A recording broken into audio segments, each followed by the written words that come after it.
you people, come nearer, I show you how proper harvesting is being done. I told you the other time that when you harvest coke, you don't pull, because when you are pulling, you destroy the cushion. A cushion is that area which develops flowers.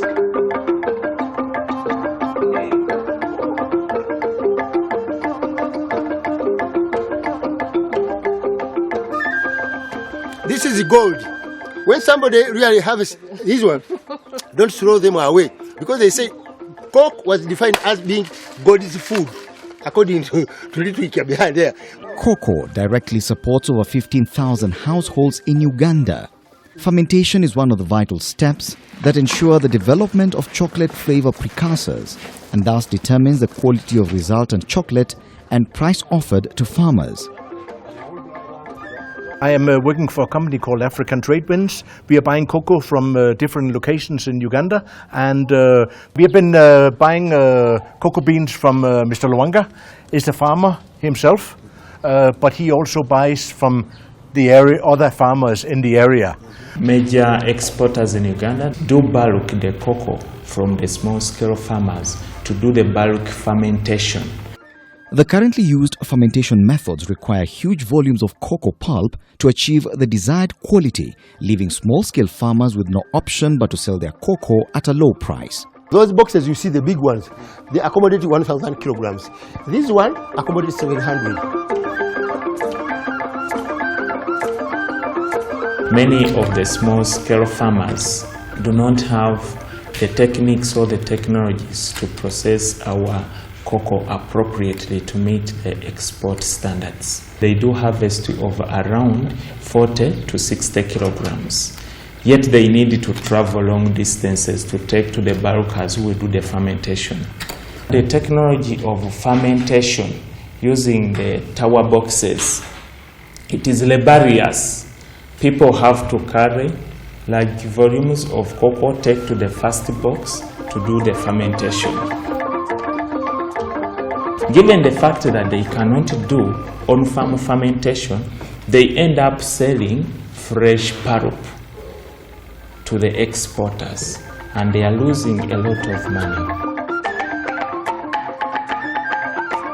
We want to increase their capacity to do ferment their cocoa on farm, such that they earn that extra pay. We are trying to mimic the processes that cocoa undergo when it is being fermented using the story fermentation boxes. Here we have been taking 7 days to ferment a cocoa. So we mimicked the same for this single fermentation box. The first 2 days we leave the cocoa untampered with. After the second day we do the turning using the hand crank, and that is done for the subsequent days. And the single box just take 4 days, as I have told you. Dry it, say, for 4 days. Within 8 days of cocoa is already with him. During cocoa fermentation, a lot of waste is generated that can be detrimental to the environment by affecting soil health.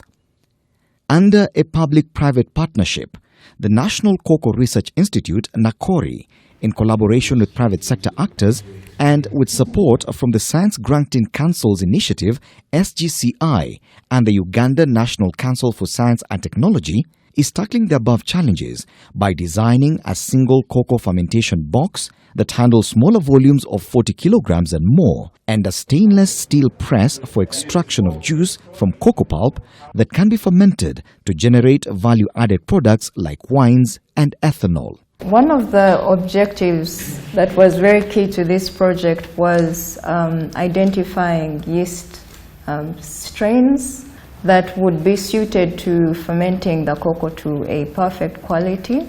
Especially now when it comes to the tower box and the issues around it, our intervention would then be a smaller box that can take smaller volumes but is also user-friendly. This mucilage is so acidic and it corrodes the environment, which of course destroys the nutritive value of the soils. Our quality is really good because we produce it organically. So the markets as South America, Ghana, they are applying chemicals. Ours, the exporters, The interest they really want in Uganda is, first of all, our cocoa is organic, and secondly, the quality is really high given that we produce it at a higher altitude. We are more sure about, because it is happening centrally. So the quality is much more uniform when it's happening under a controlled place like this here. This is an expected boost to the income-generating capacity of cocoa farmers and lessens the negative impact on the environment. We also need to upscale this project to other cocoa producing districts in the country. We will be able, I think, to file the IP, and this we expect we'll do in guidance with the National Council of Science and Technology guidance. Yeah, we'll consult them much more there. The narrow policy seems to be leaning more towards the public interests. So we want to see whether now the issue of how to harmonize the public and private interests within narrow itself has been now resolved within that policy.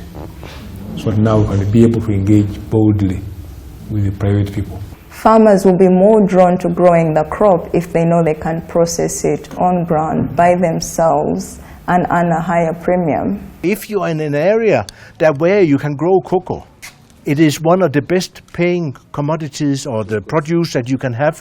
It is paying better than other things that you can find. This fermentation box, now it makes it even easier because the fermentation, the farmer has been carrying 800 kilograms to a fermentary box. Whenever Mr. Luanga is fermenting it through his system with the boxes, we are sure that it has been properly fermented.